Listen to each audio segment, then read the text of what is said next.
Really a case of "You Don't Send Me Flowers Anymore" from this star of course, stage, screen and show business, and including a royal. Hi, good morning, Neil Sean here, nice to see you. Hope you're all keeping well. This particular story really caught my eye because, again, when you're talking about icons, are there really any bigger than Barbra Streisand? Let's park her political stories to one side and just really remember what a spectacular career she's had. I don't know if you know this, but I knew the late and wonderful Joan Rivers. And Joan Rivers told me that she auditioned in a same musical very early on in the early 60s as Barbra Streisand. Yes, Joan wanted to be a serious actress too, turned to comedy to greater success.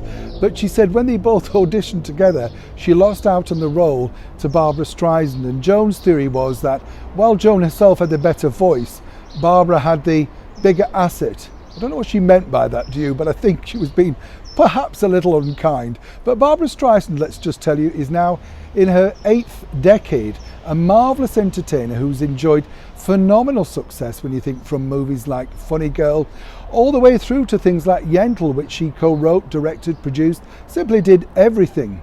But cast your mind back, way back to the 70s, and for a short period she felt she could have become Princess Barbara.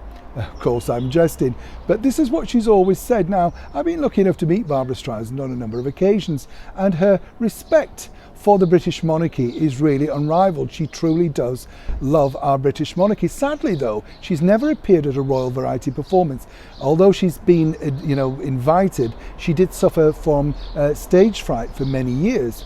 But did you know way back in the 70s that Prince Charles, when he was single, and Barbra Streisand, when she was single, enjoyed quite a few dates? That's right. And of course, Barbara often joked that she felt she could have been part of the British monarchy. Not quite sure exactly as to what level who she met, whether she met Her Majesty the Queen informally. We do know that she had quite a few royal premieres during her long and illustrious career. But according to a very good source, as Barbara's just reached her 8th decade, she did receive, in fact, flowers from none other than a wonderful admirer, a great supporter, and a man who says she simply has one of the best voices in show business, His Royal Highness Prince Charles.